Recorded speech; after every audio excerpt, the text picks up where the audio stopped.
Namaste. Let us start today's session with a small prayer to Shankara Bhagavat Pada.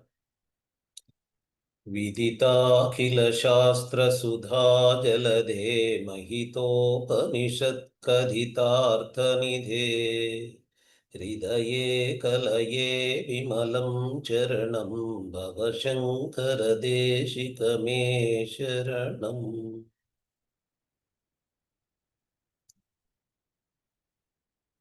As we have been doing for the last several days of this month-long Global Festival of Oneness. In the evening sessions, we are taking up contemporarily relevant topics for discussion. Usually, we have a single speaker talks during the evening sessions, but today we have a panel of speakers, a panel of experts. We have chosen these speakers from 3 different areas of expertise. We are so fortunate to have these figures who have achieved in their own fields and have a great regard and commitment for Shankar Bhagavat Pada's thought process. We have Surendranath Chandrakant ji and Matrushri Anantalakshmi Adinarayan ji and Ravi Shankar Gunlapalli ji as the panel of speakers for today's conversation with me. I'll be initiating the conversation as the moderator of this discussion. I'll be giving introduction and then asking a few questions. Maybe the time will permit for 2 rounds, I think. If time permits, we may have more rounds also. Let me first introduce the panel members. Surendranath Chandrakant ji is a columnist and speaker. He writes on various topics relating to India's history and specifically the traditional knowledge systems. He is a Rasika of Carnatic music and folk art forms like Terukuttu. He has also received basic training in Vedic chanting and is an avid student of ritualism across cultures. Surendranath has been a software engineer for 27 years and has undergraduate and master's degree in technology from IIT Bombay. He lives in Chennai with his wife of 25 years and has 2 grown-up children. We have the other expert, Matrushri Anantalakshmi Adinarayananji. She is the co-founder of Anadi Foundation and Dharma Gurukulam. She is the author of several books. She is an Indian knowledge systems expert. Her basic contribution is to the area of education. She is an edtech expert. She is a cognitive science researcher and a faculty member of the CSC department of Amrita University. She has an MS in Information Systems from State University of New York, USA, and Amrita University.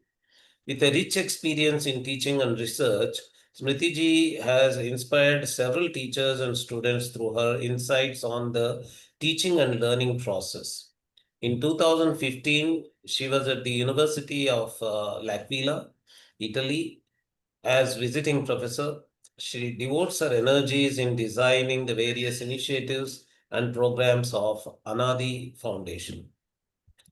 The third expert, Ravi Shankar Gunlapalli ji, is the founder and CEO of Mentor Cloud. He deeply values his roots of Sanatana Dharma and considers Jagadguru Adi Shankara as his mentor and works closely with Brahmashri Samavedam Shanmukha Sharma Garu. Ravi is a technology entrepreneur, founder of Mentor Cloud, author and global keynote speaker on the topics of mentoring, entrepreneurship, and Bhagavad Gita. Ravi helped to create the Global Festival of Oneness as a month-long conference starting on Shankara Jayanti to spread the life and works of Adi Shankara. Ravi also founded Know Your Roots Foundation with his wife Vani to rejuvenate and spread the essence of Sanatana Dharma among the modern generation. Ravi is an IIT-M alumni with a PhD from University of Michigan. He is from Vijayawada and currently resides in Silicon Valley. With this, we now know uh, to whom we are speaking, and today's focus is going to be futuristic. We are going to discuss relevance of Shankara Bhagavad Pada's message of Vedanta in general and Advaita Vedanta in particular to the present century, 21st century, going up to the 22nd century. As we all know, times have changed so much. We are talking of youngsters who are millennials. We are talking of new age spirituality. Global political conditions have changed so much. And discoveries in science and technology also are gradually bringing the scientific thought close to the Vedanta thought, particularly Advaita Vedantic thought. In this context, we are going to see the views of these three experts on how going forward Advaita Vedanta's relevance can be visualized or visioned for the relevance of this future up to 21st or 22nd century. Ravi Shankar ji, you are in the IT field and entrepreneurship area, and you have experience in living in a foreign country among people who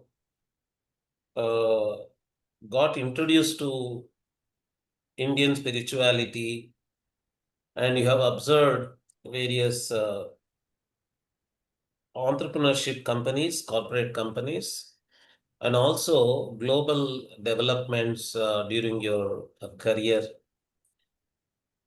So, from your perspective, what do you think is going to be the picture of future, particularly in the entrepreneurship and leadership area, and how Shankara Bhagavad Pada's philosophy is relevant to that area? Sure. First of all, Jai Jai Shankara, Hara Hara Shankara. Thank you, Dr. Nagaraj Garu, for the introductions, and very glad to be speaking with all of you. When we started this Global Festival of Oneness about 6 years ago, my opening remarks was Adi Shankara is an entrepreneur. So your question, interestingly, is very connected to that very first talk, because an entrepreneur is in fact I say that the word comes from Sanskritam, not like people say it is a French word, antar prerana. Antar prerana is entrepreneur. That's my sort of view of it, because you have a fire within, and that will guide you to achieve your life's purpose. So being in Silicon Valley, I have observed many people who have that fire within, and have went on to achieve extraordinary accomplishments in their life just by persistence and hard work. So I would like all our young people not definitely, be fascinated and consider all the entrepreneurs as role models, but don't forget the original entrepreneur, Jagadguru Adi Shankara, who had all the qualities of what a good entrepreneur requires. Like a deep conviction in what they are doing, persistence to solve a problem, extreme discipline, and having a specific product. I call Advaita, his Advaita, as a sort of a product that he took to market so effectively, uh, without weapons, but just by words and debates. So there are a lot of parallels I see between Jagadguru's accomplishments and his own Sankara Vijayam in a short lifespan to what I see in entrepreneurship.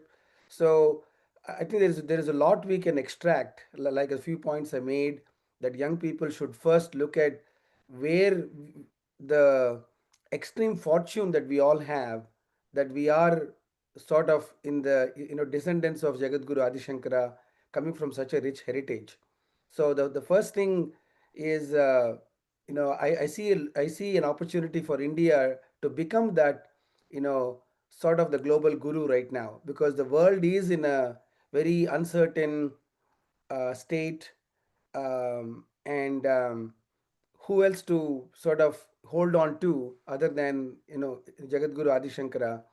And last week I was in a talk in San Francisco, and there were a few Caucasian Americans on the panel with me, and I did not know their backgrounds before I got on the panel. I was talking about mentorship and its importance, and both of them are practicing Hindus. They're all, they run a venture capital firm, and they started their journey in India, Mathura, and they talked about their daily rituals. They do a puja every day, they do Vedic chanting every day, they consider Adi Shankara, which I did not know even before I sat on the panel. So there is a phenomenal opportunity for each and every one of us to first know our roots, feel the pride, become curious, and start inspiring others, because what we have is extremely precious, that we should not fall for the other narratives, but really get firmly rooted in our own narratives. Thank you. That was really a very good beginning for the conversation. Anantalakshmi ji, you are into the edtech area, and also you are running a role model Gurukulam, which is inspiring many others in the country as a model. And your model of Gurukulam is actually a contemporized version of traditional Gurukulams. So that gives you an opportunity to think of how to contemporize the Shastric understanding coming from Shankara Bhagavad Pada to the area of education, to the area of contemporized Gurukula education uh, during 21st and beyond centuries. Namaste, everyone. Very happy to be speaking as part of the panel amongst the various illustrious people here. And this is a beautiful topic in terms of not just a current perspective, but setting a sort of a century-long vision to take forward Bhagavad Pada's work. All the people in the Sampradaya have worked forward to bring Bhagavad Pada's works so far. And how do we, as citizens of a sort of a globalized and modern world, take it forward where even more modernization and globalization is sort of being looked at?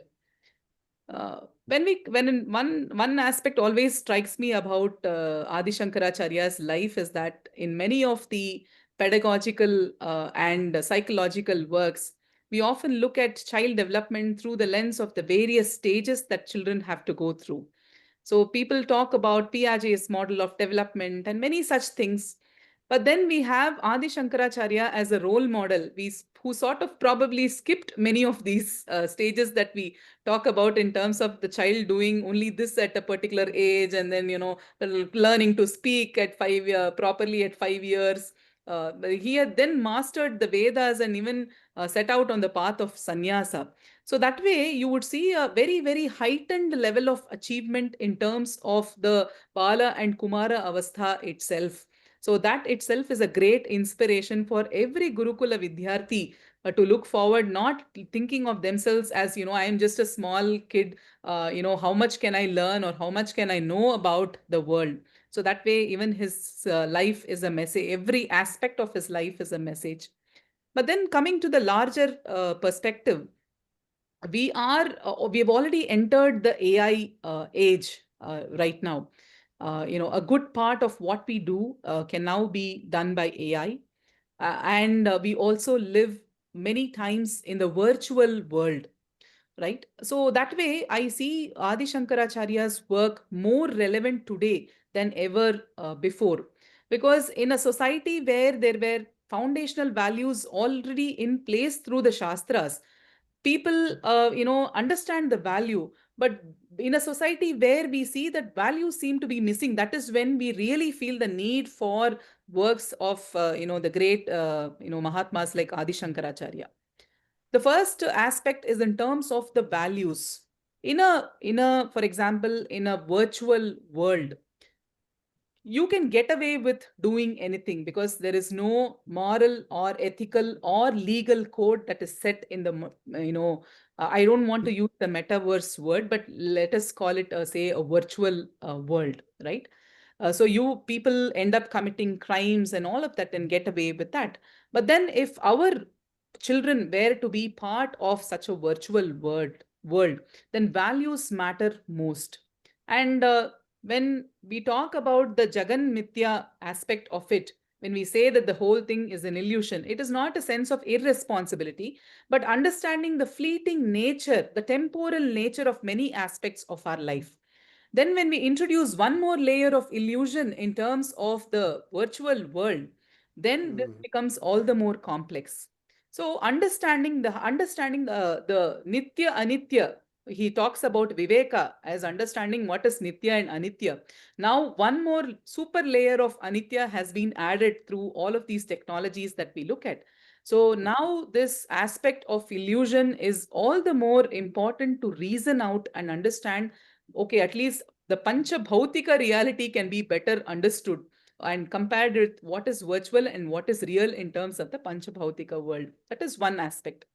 The second aspect is in terms of the AI itself utilizing the large body of knowledge. And we often say how it is using a certain body of knowledge which does not adhere to certain values.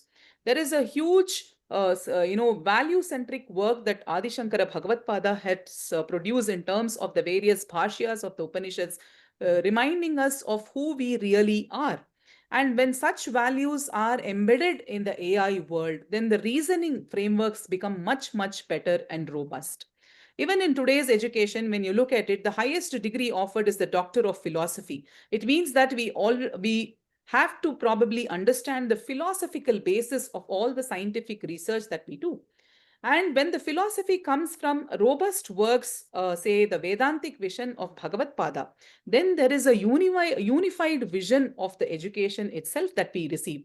No more we see compartmentalized education in terms of the physics, chemistry, biology, and separate nature, but a unified vision of the entire educational body of knowledge that we go through. So that way the unified vision is brought out beautifully in the Advaitic Vedantic works of Adi Shankara Bhagavad Pada. So like that, when we come to the 21st, we are already in the AI age. So you can imagine what the world will be like in the 22nd century. So it means that there will be a dearth of, say, societal values, dharma chintana, nitya anitya, vichara. The viveka buddhi will be all the more required. Vairagya, a little bit of detachment will be required. And if I can just open up a controversial topic here, people are talking about colonizing Mars, right? So who knows, in the 22nd century we would be looking at interacting with aliens as such, right? Or the so-called aliens. Then it becomes all the more important to have a unified vision of the entire Vasudhaiva Kutumbakam as such, not look at the differences in terms of geography, religion, geography, ethnicity, this thing and all that. Then if we have to act Anantalakshmiji's word is Vasudhaiva Kutumbakam. uh, Actually gives me a cue to go to Surendranath ji, who I have been noticing has been a very keen observer of global politics, pre-Cold War times, Cold War times, and now the post-Cold War, unipolar world. They used to use the word unipolar. Now again, the world is going multipolar in politics. Many superpowers are emerging. Almost every strong nation is aspiring to be the next superpower. And all these competitions and conflicts, people are worried about, and they are thinking in both directions. Some people are thinking positively towards a very beautiful future of global oneness, and some others are thinking cynically about a catastrophic future. Surendranath ji has been observing these developments and changes. So I request Surendranath ji to talk about his vision of the future and how Shankara Bhagavad Pada's vision can be helpful in grappling with the changing developments. Namaskaram. Namaskaram to all the audience and the participants. So Nagaraj Garu brings up a very, very interesting perspective on Bhagavad Pada's relevance. See, if you look at the impact of global trends and movements, first is exclusivity to truth. The claims of exclusivity to truth are kind of part of the reason, deep reasons why we have had these great power conflicts across the 20th century. And even the 21st century global power conflicts, the great power conflicts, are essentially around claims of exclusivity to the truth. And, Acharya's biggest contribution here is to break these claims of exclusivity and try to look at why you claim that exclusivity. You claim that exclusivity. Acharya goes into the philosophical, the psychological aspects of these claims. Acharya's Panchakosha, how he explains the Panchakosha. The Upanishads have the Panchakosha theory, but Acharya, for example, in the Dashashloki, how he goes through the Panchakosha, and he says all of your problems are with your attachment to this body, this mind, and what this mind holds as truth, what this body holds as, the self. And you're saying that I am so-and-so male, female, belonging to so-and-so person, and there is an innate depth and understanding and an innate nature of yourself. And you go and look at that Atma. So when you look at Acharya's message, and each one of these people who claim to have exclusive visions of how the world should be like, what the future should be like, if they go and start introspecting, and they start introspecting on what they mean by freedom, what they mean by social harmony. For example, in the Eastern system, the biggest thing that they want to push on others is social harmony or harmony, and a certain vision where some people are exclusive in terms of being the most superior people on earth, and everybody has to work for them. And on the Western side of the equation, where the other part of the conflict comes from, it is the individual who is at the center of everything, and the individual's fleeting desires. I'm not even saying the individual's needs or wants. The individual's fleeting desires are placed at the center of this so-called prescription of what individual freedom is. And if you take Acharya's message and look at again what these fleeting desires are, Acharya tells you that these fleeting desires, you will change from your preferences, and your tastes will change from minute to minute, from second to second. And have you understood your true self? Then this so-called hankering for this individual freedom, as well as this hankering for social harmony or this global harmony, will both dissolve into a search for the self. And that is where I think Acharya's Samanvaya, or Acharya's, this thing, the Unification. solution comes into place. Yeah, wonderful, wonderful. So now the world is full of conflicts, and that conflict resolution is in the oneness philosophy of Shankara Bhagavad Pada, is the message from Surendranath ji. And now, Ravi Shankar ji, you have been in the technology field. And as Anantalakshmi ji was also pointing out, now the world is talking about, the whole world is talking about an AI revolution, and this age is being called an AI age. And you are in a very good position to visualize the future of technology, what could happen with more and more generations of these developments in the AI area. So, what do you think is the relevance of Shankara Bhagavad Pada's vision in the human's ability to grapple with AI, which seems to be threatening uh, not just the human ability to control it, but even the human existence in not just on Earth, but in the entire cosmos. Now, gradually looking at the developments in technology, people have developed a great fear about the future capacity of AI technology. What's your view about how Shankara Bhagavad Pada's vision helps us in tackling the new problem? Wonderful question. Yes, every other word we hear in the media is about AI, and in fact, when she was talking about AI, I just the thing that came to me is Adi Shankara has AI in it. Adi, ADI, right? But very interestingly, the D in the middle is Dharma. So in fact, I was thinking I should write about this, because what Adi Shankara stands for is that dharmic intelligence, and what we are seeing is a lot of adharmic intelligence, where the narratives are being set that is sort of taking people in one direction. I have heard cases where Claude and Grok had to apologize to people because they had a different perspective of what Indian heritage is.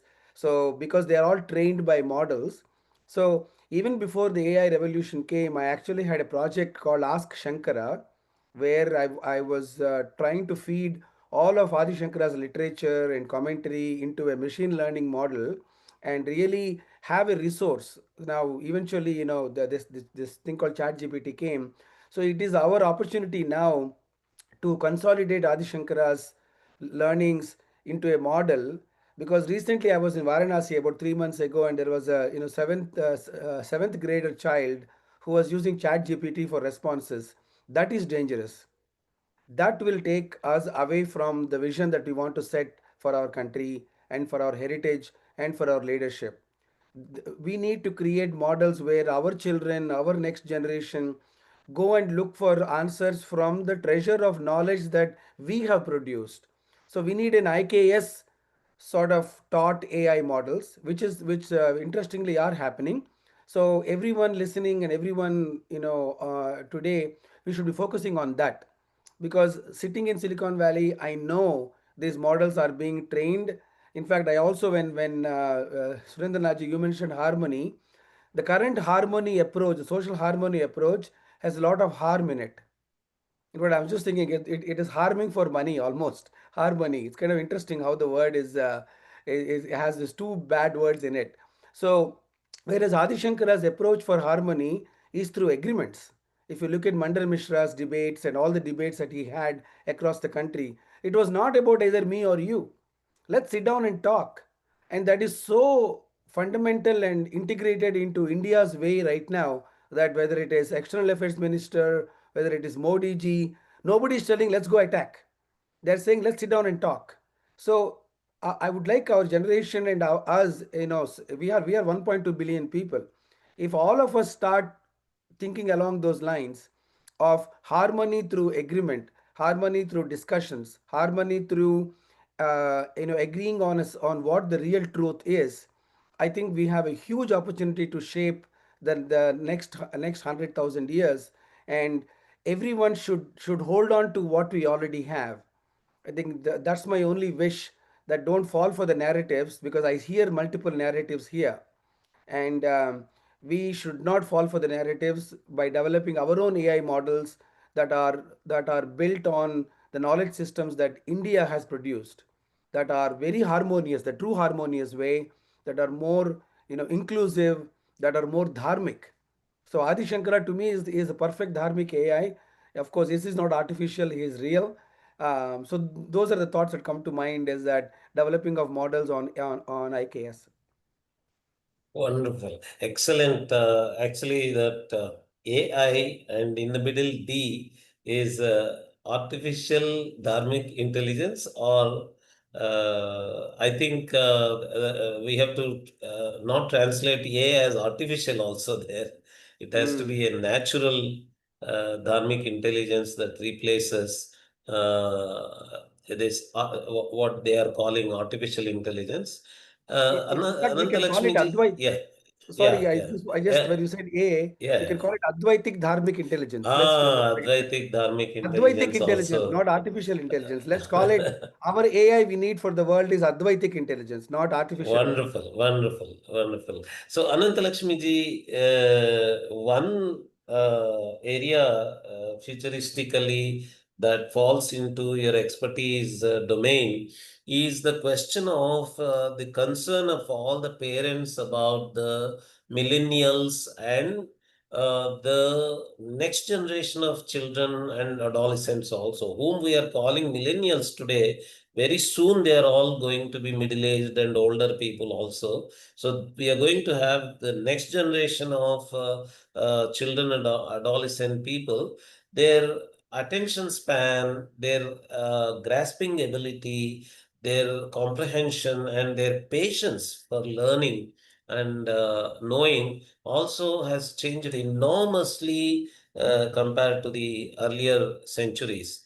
And what are you observing in your interaction with the children and adolescents? What do you visualize as the future of childhood or adolescent reception and learning ability?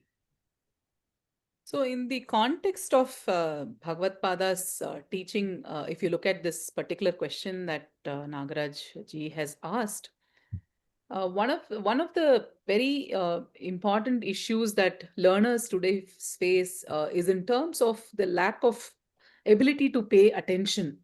Okay, so we do see there is a lot of attention deficit in young learners, and at our Gurukula, one of the very key tools for tackling this is through the process of chanting.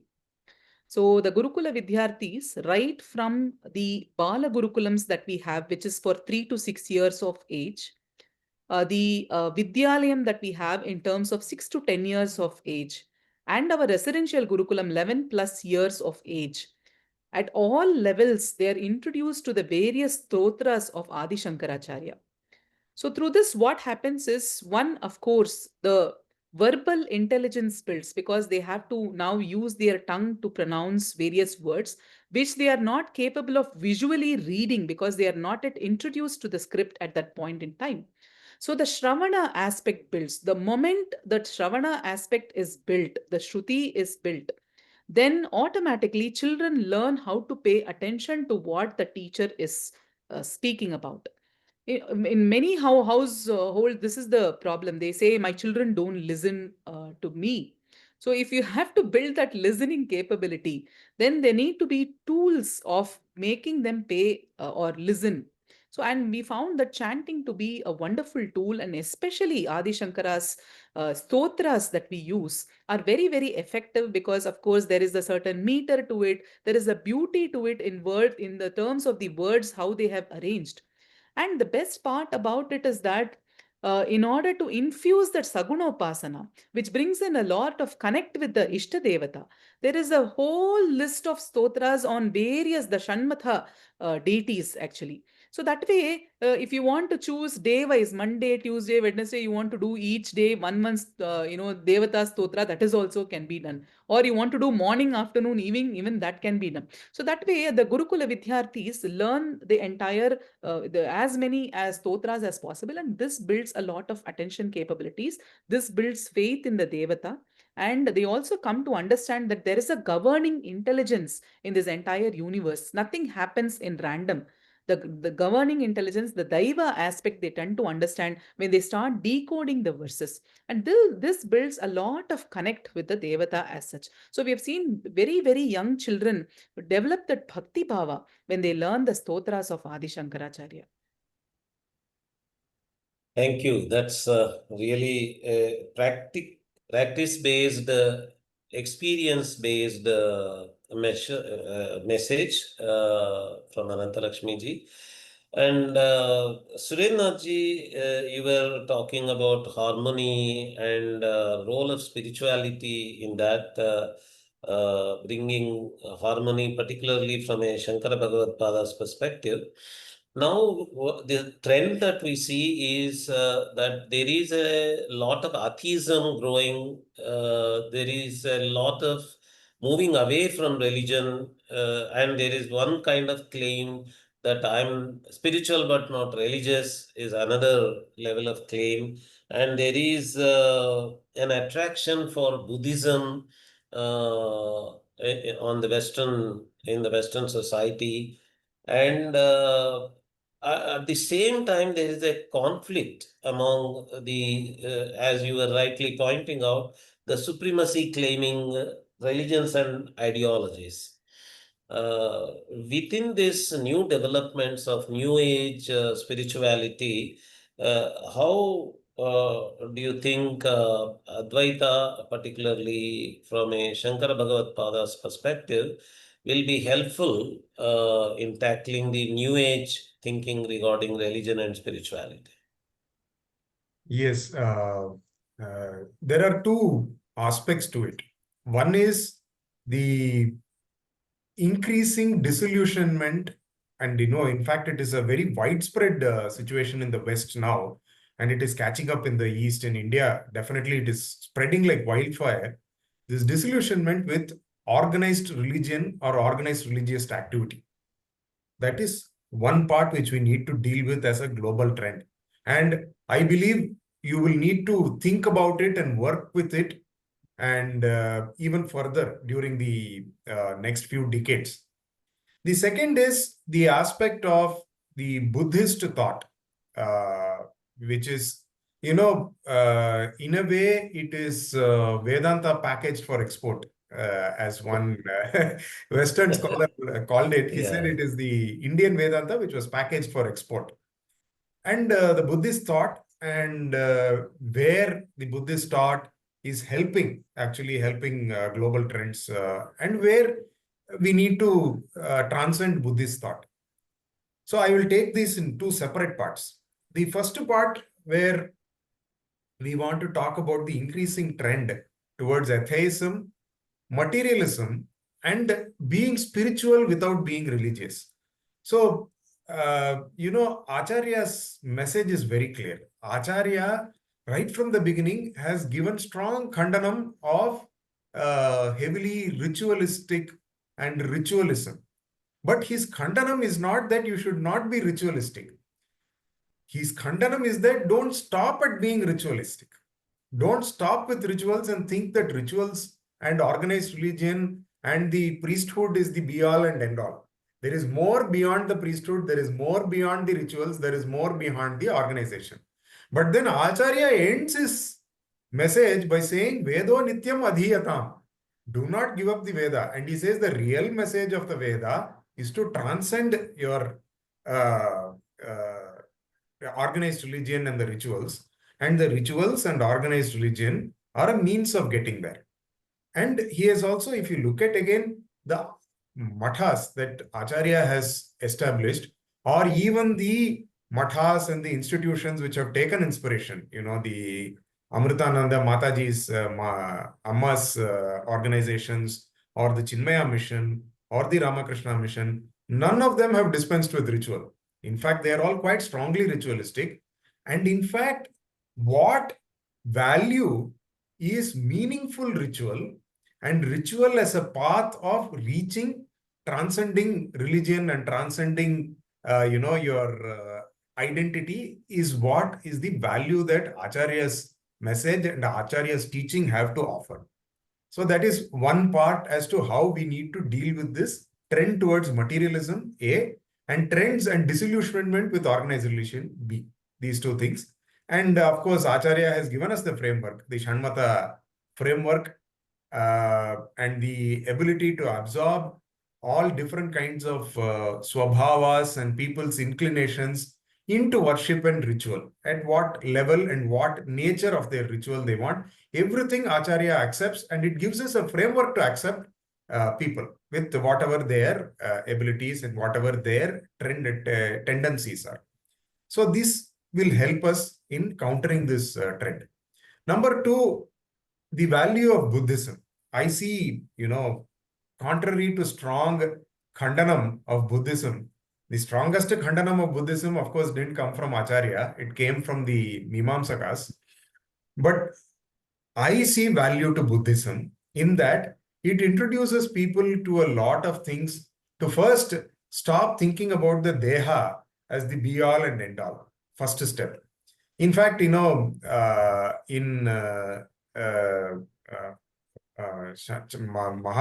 Chandrasekharendra Saraswati's dialogues and discourses, Mahaswami says that Buddhism has a lot of value. We agree with the Buddha's message of, compassion.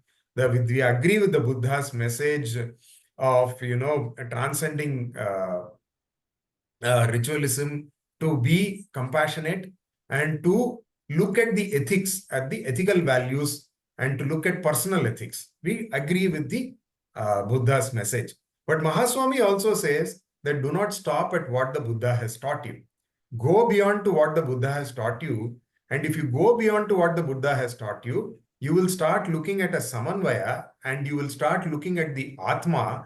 And unfortunately, a lot of Buddhists end up with very nihilistic viewpoints and positions.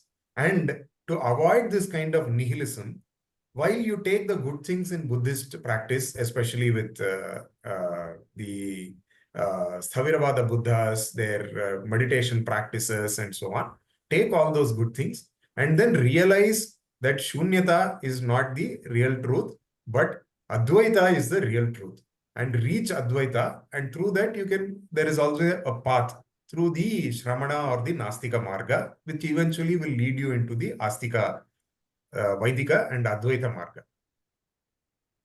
Thank you. Thank you. Yeah, so very comprehensively, the two questions were tackled by Surendraji. How to deal with growing non-religious nature, growing repulsion from religion, and growing atheism, and also a growing spread of Buddhist thought among the Indian thoughts. Anantalakshmi ji is in a better position to see, particularly from the learner's point of view, from the children point of view, why this repulsion from spirituality, repulsion from religion is growing among children, and why actually the very ideas of tradition or discipline or a culture all these things are gradually being received negatively by the present generation, and what methods their Gurukulam or the new Gurukulams are developing in making this new generation and coming generations receive religion, spirituality, rituals, discipline, culture, and all these traditional aspects. This is a very pertinent question, and as you rightly said, when we travel across various higher education institutions, we do see a very disconnected perspective on, say, religion, especially the ritualistic parts of it. But then, when we deeply reflected on this, in fact, one of the reasons why we started Anadi Foundation was to develop Shraddha, help the young generation develop Shraddha in the Rishi Parampara. So when we look at aspects of it, one, of course, is the content exposure. Through the educational process, there has been no systematic exposure to many of these aspects. Of course, now we have a lot of focus on Indian knowledge systems. So, if at all a learner had to pick up, it was through the family, and say, two generations were colonized that way in terms of the education that they received. So, even the family could not offer much in terms of the content exposure. So many children grew up, disconnected from these ideas and thought processes. The second aspect is that because there is so much emphasis through other means on the scientific, developing the scientific quotient, developing inquiry, reasoning, analytical thinking, critical thinking, and all of that in other spheres, the same aspect lens is being applied to religion, say, for example, rituals and all of that, even yoga for that matter. So, in today's world, it has become paramount importance to bring out the science behind some of these as well. A typical yogi may not see a reason why the what he is experiencing has to be validated through neuroscience or cognitive science or psychology. But if it has to be offered, like Surendranath ji said, packaged concept, then it has to be having, even in today's sense, some kind of a scientific validation or some kind of a connection to contemporary sciences, or at least take a upamana based approach, saying that this is this and this is this, or juxtaposing one with the other. All these tools are required until they converge or arrive, or there is an emergence of the deeper meaning of some of these we do. So in today's context, it has become, even if you light a lamp, now it is, probably we would just light a lamp. Now you have to tell them, like, what is the science behind lighting a lamp? If you close your eyes, you will have to tell them, like, what happens to your brain when you close your eyes. If you do chanting, you'll have to tell them the neuroscience behind chanting. Nothing wrong. This is how the generation is growing up, and that has been our effort in terms of interdisciplinary approach. For example, we offer a course at IIT Delhi on yoga, neuroscience, and cognition, where we bring the neuroscience and cognitive aspects of the yogic practices.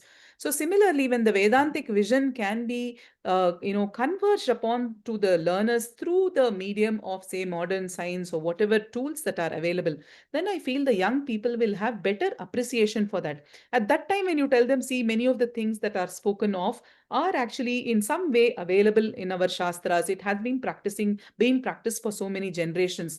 They develop a better Shraddha in the Rishi Parampara. Ravishankarji, same question again. From your perspective, with your observations in the world where you live, uh, why is that there is so much of repulsion from discipline, so much of repulsion from order, rules and regulations, law, and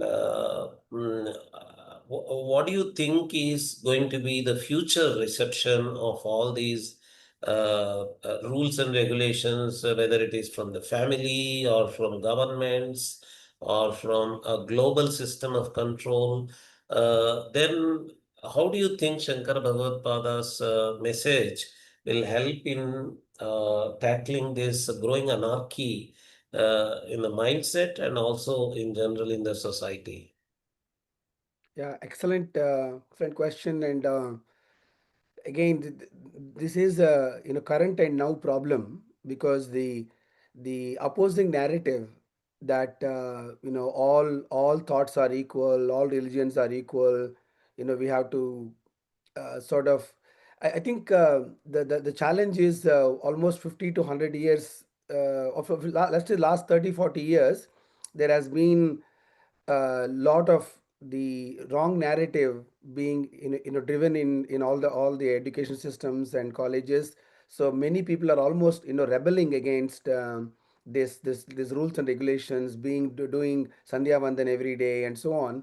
So some of the contemporary examples I give, and the one thing I we should stay away from is trying to explain to children on a concept at an age that they're not even able to comprehend. Right? It's very hard. So Yes. shastra viswasa has to be taught in them first, right? So for example, when I talk to young children, I actually have several bags of chips on the table, and many kids just open up and start eating. I asked them, how are you so sure that the food inside is clean, that there are no germs in it, there are no mosquitoes in it? How are you so sure? When you order pizza online, you open the thing and start eating. When you go on a plane, you never interview the airline, the airline pilot whether he is drunk or he's sober. We just sit and put out belts and starts falling asleep. Why? Because there is an underlying assumption that I'm in a system where things just work. This bag of chips is clean. I'm assuming it. So lot of us, when we are surrounded in the last 30, 40 years, we have gotten that aspect. Nothing comes from reasoning. A child cannot be explained the importance of lighting a lamp. I mean, I think Matrushi madam is correct, but there has to be an underlying foundation of, hey, this is, you will achieve it. It's almost like me explaining my PhD thesis to a fifth grader. They will never get it. And yesterday I was at a birthday party and they put all the candles and I said no candles. But I didn't tell them, oh no, because the lamp means life. And I said, guys, you are actually putting germs on the cake. So please don't put your germs on it by actually blowing them. So they removed the candles. So we have to give a lot more contemporary sort of, put the mirror on their face. These children, that they're already accepting a lot of things, but we have given them room to question our things. I think we have to well very, very hard to establish that foundational trust that very soon, and other religions have actually done it. This 5 times praying every day, there's nothing wrong with it, but they have established it as a process for you to know, your own heritage. So we have to really instill that, and I don't have an answer, but I'm really glad that Matrushi Garu is working on some Balagokulams. We have to address the next generation. If we are talking about next 1,000 years, people in their 30s and 40s, it's hard. People children in threes and fours are our best bet. Thank you. Now, with one or two sentences message from each one of you, let us close this wonderful, beautiful, enlightening conversation. Let us start with Surennath ji. What's your final message of Shankar Bhagavad Pada to the future? In a short couple of sentences, I would give Acharya's relevance for the future is Acharya's insistence on looking beyond the self or the physical body or the mind, and to deeply introspect within oneself, and Acharya's guidance for going through the process. That is a great value which is always going to be there and which is always going to answer and help human beings uh, as long as human beings are human beings. So that's my short. Thank you. In one or two sentences, Anantalakshmi ji, what is Shankar Bhagavad Pada's message for future? At the foundational stage, I think, as Ravi Shankar ji beautifully mentioned, the samskaras become very important. So the various stotras, the various, the sagunopasana aspect of it, without going so much into the logical explanations, really help.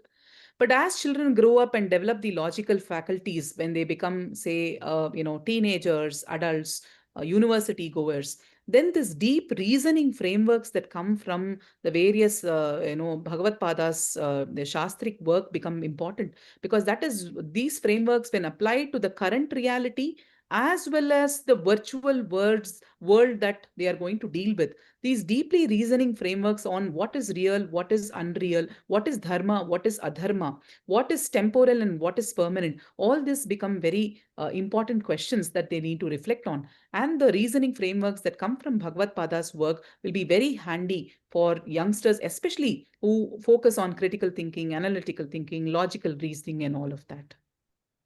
Thank you, Masti. So, Ravi Shankarji, finally, your short version of Shankar Bhagavad Pada's message for future. Wonderful. Excellent conversation. I think we could go on for much longer.